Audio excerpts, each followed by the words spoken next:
Hi, everybody, and welcome to episode 14 of the Ouroboros podcast.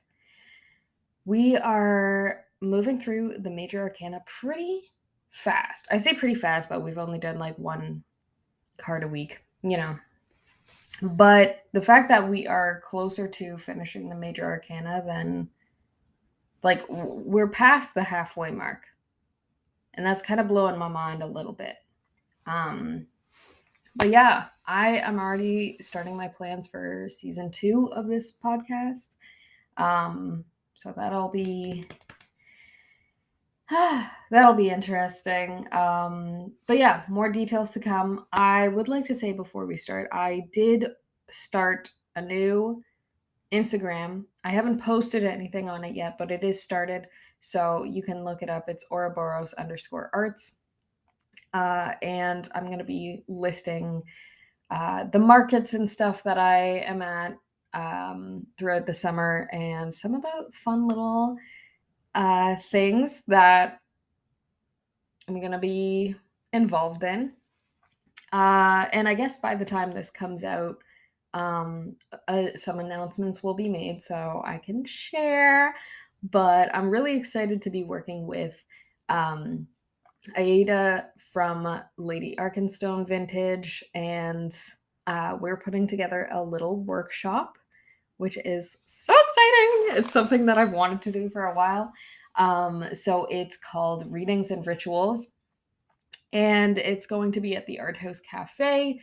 We do have a ticketing system just because limited spots are available. So yeah, make sure to apply to get your tickets because we will have limited spots. And, if this goes well, then it might become a more regular thing. But if you're interested in learning how to start to read your own cards, then you can come to that workshop. I'll be teaching that portion of it. And we'll just go through a simple reading with the techniques and stuff that I use. And you'll get to walk away with some resources as well and potentially meet some people that have similar interests.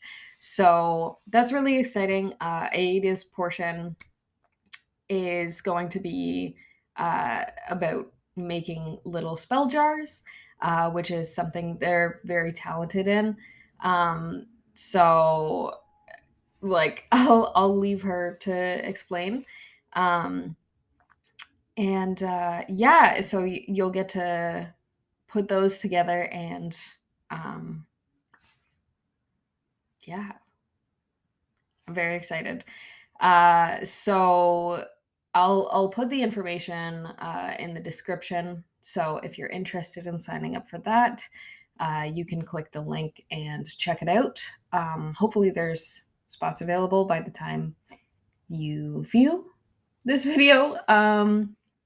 And if not, follow us on Instagram and keep an eye out.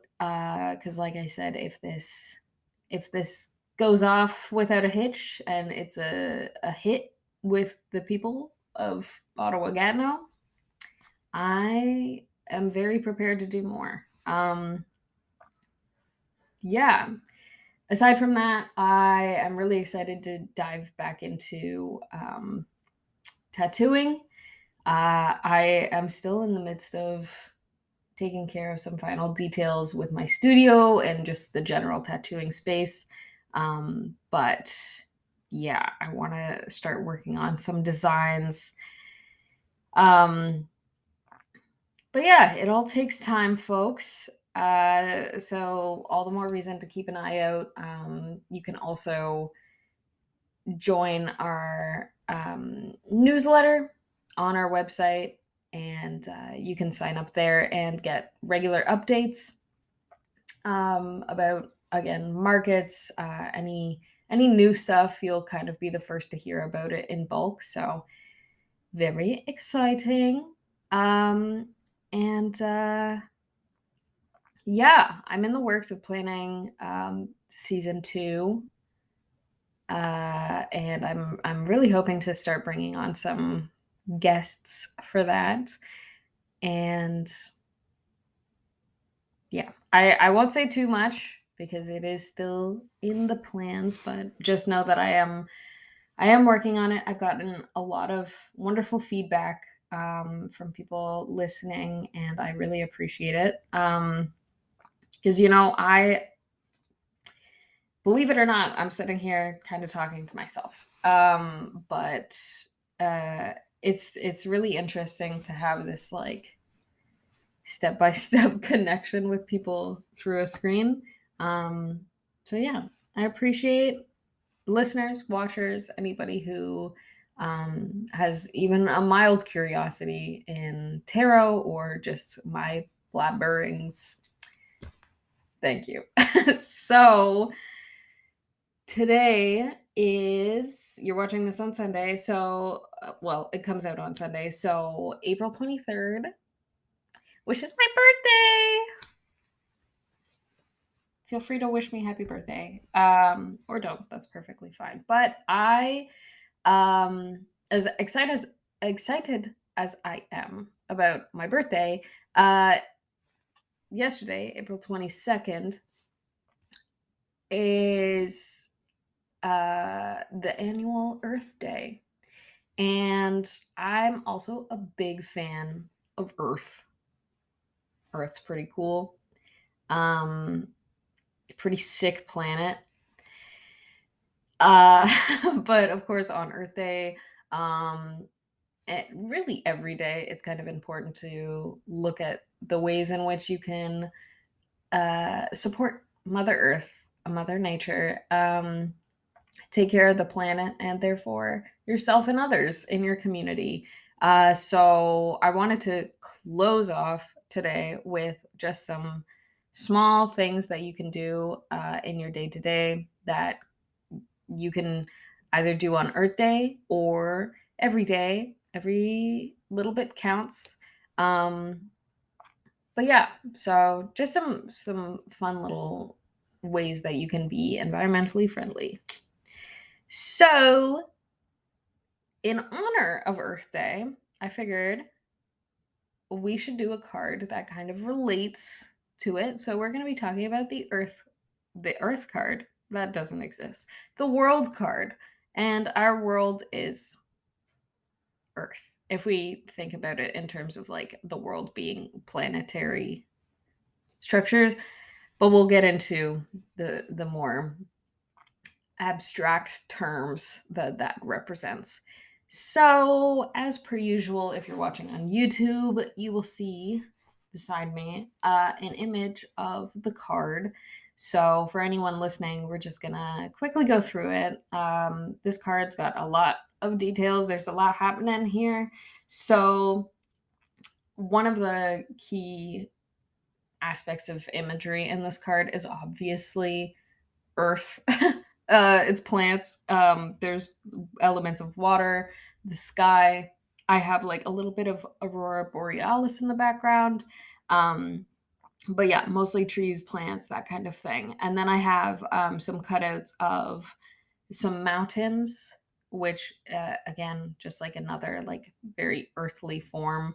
And I also have sort of like this cathedral kind of thing. I'm not really sure what the name of the building itself is, but it's like it is man-made buildings. And I wanted to include this element because it kind of ties into like the earth is our world, but also, we create the world that we live in as well, and that's like an ever evolving and shaping idea of what our world is. So I wanted to include like nature made things, but also like human made things. um and I have butterflies, a couple monarchs that I've put in a couple different spots on the card itself. And sort of like a key component, but it blends really, really nicely, which is intentional, is this like portal kind of. vibe that we have going on near the bottom. It's just like this open space that kind of like leads to what appears to be nowhere. And then there's a silhouette of a person standing in it, like coming out of it and looking up. So a lot of these elements obviously tie into earth. We've got earth, water, air. Um, don't have fire technically, but well, I guess sort of. There's a little bit of a glow in the silhouette of the person, which can represent fire or like our internal fire drive, that passion, which does come out sort of in the meaning of the card itself. So yeah, and traditionally we do see the four elements represented on the world card. Um, and it does give this idea of completion, of wholeness, all things coming together to offer one unit. Um, and I like the sort of different aspects. Like each thing has something to contribute, but then altogether it creates the world as we understand it. We have the four elements, um, and yeah, there's um, this balance between the things that are natural, the things that um, happen to and for us, and the things that we build ourselves. And I think this ties really nicely into that idea of completion, because the world is the final card of the major arcana. So it wraps everything up real nice. And it is like you've completed a cycle.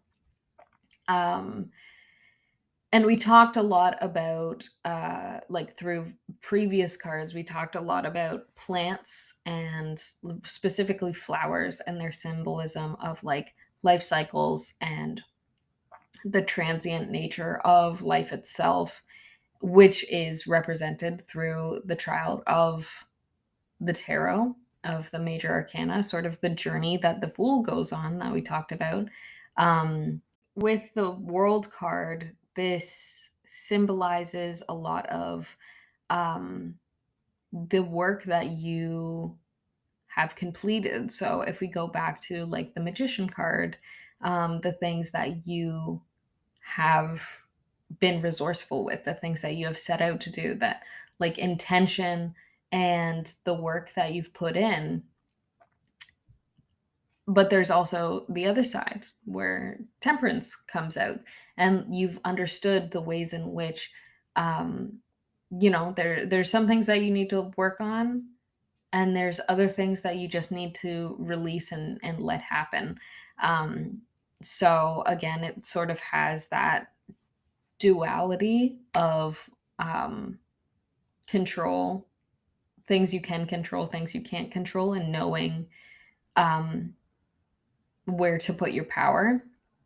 And so the world card coming out can indicate that you've learned a lesson, um, that you've completed a cycle, that you've gone through a life change, and things are settling. And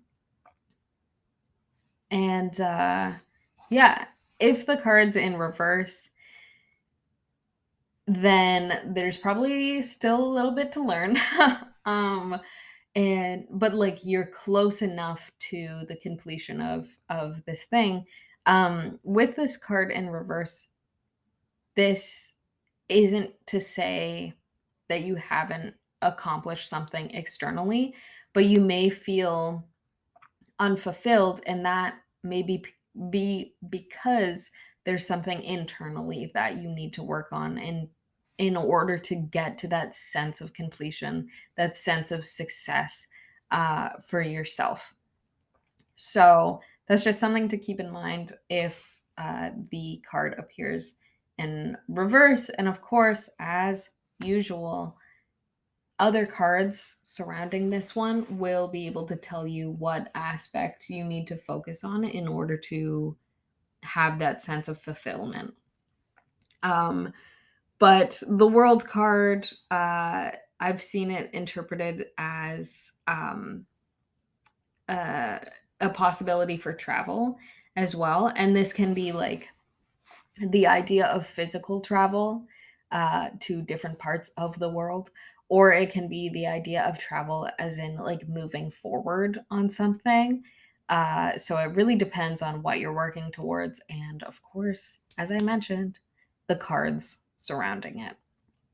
So, um, yeah, another aspect of this card are the butterflies. And I have kind of touched on this already, this idea of like transformation, that full cycle. You're coming out of the cocoon and you're in a new phase of life. When you're looking at this card specifically, the card that we've made,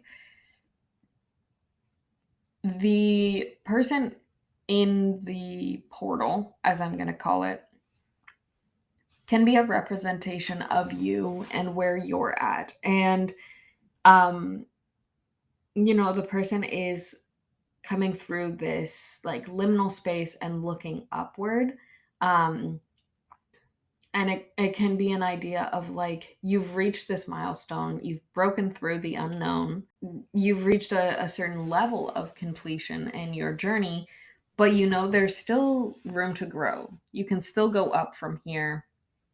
And that's sort of also why we talked about in the Fool card, the Fool can show up anywhere. Even after the even after the World card, because there's always a possibility for a new journey. In my research of the World card, there wasn't like a whole lot of the history portion, which is unfortunate, but we can probably make the leap that at least some of the iterations of the tarot had some Christian influence. And of course, we can think of like the creation of the world and um, the different aspects of it, night and day, blah blah blah. The drill, and with it being the end of a journey, the completion of something, there is this moment of rest. I think it's in Genesis. I don't know. I don't remember, but the creation of the world, like on the seventh day, there was rest, and the World card is the completion of a journey. It's the moment of reflection on all that you've accomplished, all that, all the prosperity that you've had, the wins, the losses, everything that you've learned, and um, what you can take from it on your next journey. Even though the next journey, we kind of go back to starting at the Fool card, and you go in knowing that you don't know everything, but you have more to work with than at the beginning of this journey that you're now completing.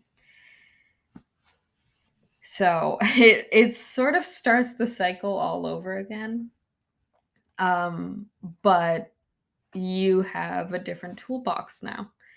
You got different um, experiences to put forward, and rely on. You've got different resources to use if, going back to the Magician card, if you want to lean into what you have available to you, you now have access to a variety of new knowledge because of your experience going through your own cycles and arriving at the World card. So that's where we're going to wrap up for the card itself. Um, but yeah, if you're interested in doing a little something for the world, for Mother Earth and stuff, there's plenty of resources online. But simple things that you can do is reduce waste. There are so many things going into landfill. You can um, be creative with things that you might be throwing out, reduce, reuse, recycle. Um, and compost is also a fantastic option. Turning your compost into soil and stuff, since we do have gardening season coming up. That's a great way to reuse those resources. If you're like me and you're a big fan of fashion, but don't necessarily want to support fast fashion trends or companies that promote fast fashion, clothing swaps in your area you can either look for or organize yourself, and they are a fantastic way to refresh your wardrobe without contributing anything to landfills, because a crazy amount of textiles end up in the landfill. Um, and yeah, there's a lot of people in your area whom you don't know that can offer some really, really cool finds. So that's a great way to restyle, especially if you're going through some kind of transformation, inward or outward, and you want your style to reflect that. You can definitely use that, or thrifting. Thrifting is also a great way to sort of do the same thing. Of course, you're paying, but yeah. Uh, Donating to initiatives and organizations, um, land defenders, water defenders, people who are really at the front lines defending and protecting our environment. So definitely look into that. Aside from that, little things of reducing waste. If there's anything in your home or day-to-day products that you can switch for a more environmentally friendly alternative, I encourage you to do so. uh, Not only because it helps the environment, but it can also make you feel pretty good. Um, but yeah, there's plenty of different methods to support nature, and in turn help yourself out as well, and those in your community. So definitely, if you can think of anything else, feel free to comment below. If you know any good links for organizations and stuff, I implore you to write a comment. So I'm gonna wrap up. Happy Earth Day. Um, you know, turn out some lights for an hour in honor of Mother Nature, and heading into an Earth season, and or my birthday. For me. But yeah, thanks so much for listening to another episode, and I will catch you on the flippity flip. Bye.